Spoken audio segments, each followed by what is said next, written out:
plenty more going on, and you've had a particular interest in what's going on in China, and I think many Australians are awake to what you've been telling us for quite some time. Oh, totally. China is not our friend. And China is not a friend of a peaceful, rules-based order in the world. Hong Kong, it is gone, okay? Hong Kong is no longer a part of one country, two systems. Hong Kong is now fully owned by the communist government in China. And what we've got to be aware of is that China is slowly picking off countries one by one. And you only have to look at what happened before World War I and before World War II, when you had so-called emerging powers, and how they tried to grab power was by picking wars. So the question for us here in Australia is, what are we going to do when troops land on Taiwan? Because my view is we must always defend democracy and freedom. My view is we've got to make sure that we really step up in the South Pacific. We've really got to make sure that Papua New Guinea, which actually is our most important foreign relationship, a lot of people don't really understand about Papua New Guinea, but Papua New Guinea is so important to us. And let me blunt. And it's been compromised already by China, isn't it? Because aren't they spending millions, tens of millions of dollars building a fishing port there, which is just big enough to take their biggest warships? Totally.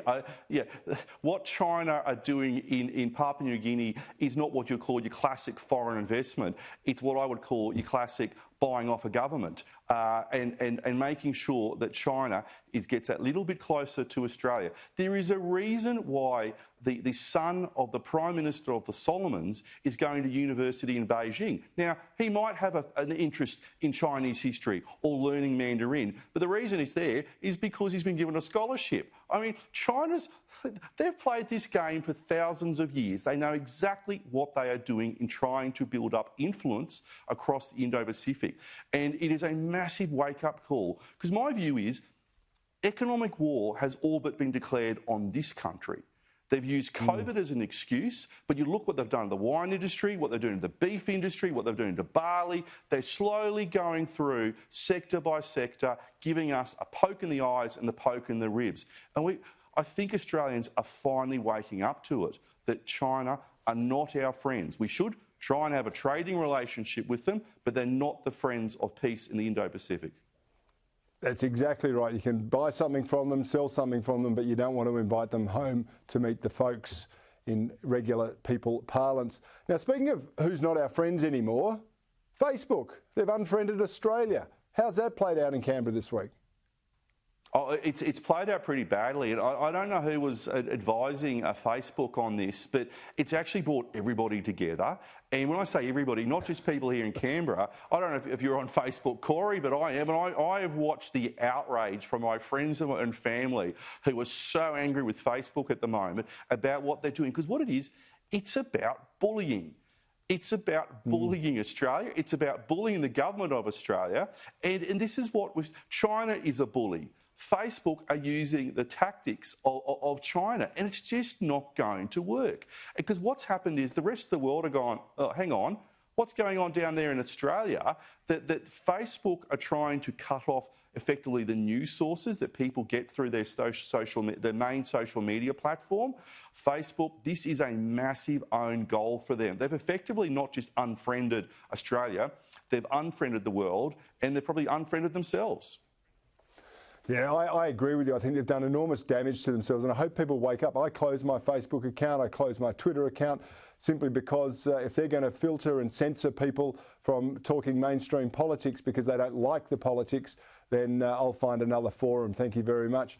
Now, James, you're an outlier here yourself, all right? You are not fully embracing this warm and cosy 2015 zero emissions target that the Prime Minister seems to have fallen into lockstep with the Greens and the Labor Party. What's going on, mate? You're a dissent in the ranks?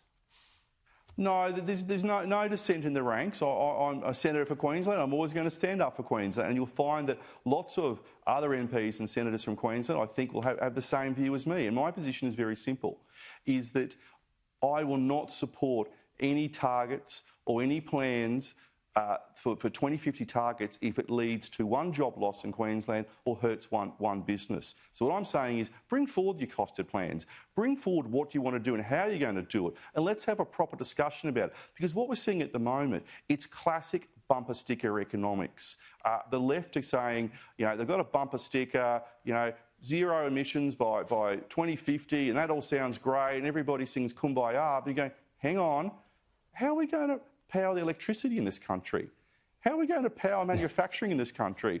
How are people's, winter's coming up. How are we going to warm people's houses? How are we going to, we get summer, how are we going to cool people's houses? So we've got to make sure we have considered discussions about these public policy issues, and it should not be left to the left to define these issues. We've got to make sure those who are on the centre-right, who believe in smaller government, greater freedom and lower taxes, are in there defending jobs and defending business. Because you mentioned Bob Brown before. Bob Brown, as far as I'm concerned, should be given honorary life membership of the LNP for what he did during the last federal campaign in Queensland. Because I tell you what, Queenslanders love nothing better than Southerners coming up and telling us what to do.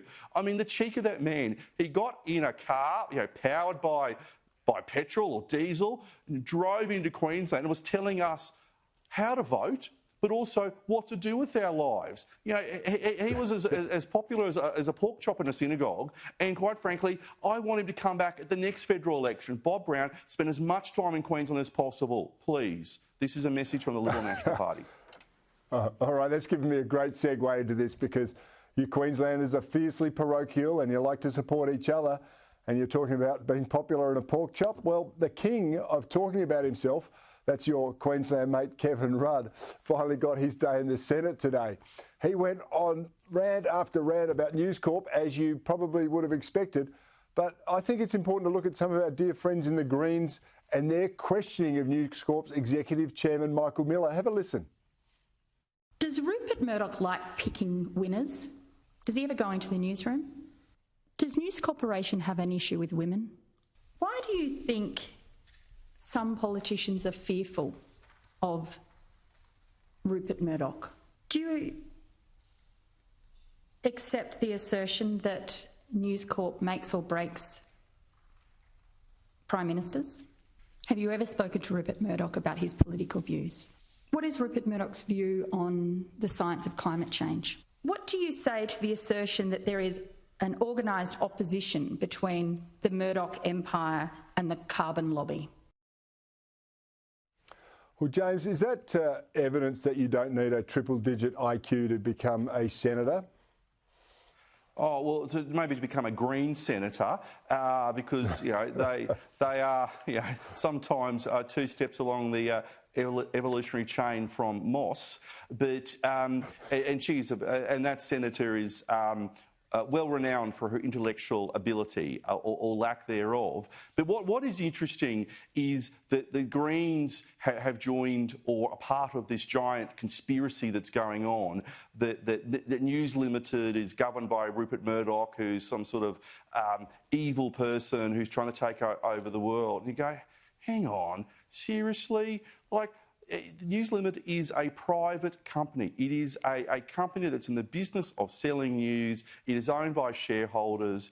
And if it's not performing, then the shareholders get to make that ultimate decision. But as for Kevin Rudd, mate, that guy, he is like the mayor of Sooksville. He's put the whinge into Whinge Town. If he didn't have his wife subsidising his lifestyle, he's actually one step away from pushing a Coles trolley along the street with a couple of cats in it and a few empty Coles bags muttering at the sky. I mean, he's the former Prime Minister of this country. He should be holding himself with greater regard rather than buying into green conspiracy theories about News Limited. And as for what he said about Sky, seriously. Yeah, it's just appalling. The gold standard in former Prime Ministers in my lifetime have been John Howard, Tony Abbott and Julia Gillard, quite frankly. I think credit where credit's due. They've acted with dignity out of office. James McGrath, that's all I've got time for tonight, but thank you so much for your time. Enjoy your weekend and keep giving it to them in Canberra. Likewise. Thanks, Cory. Toodaloo.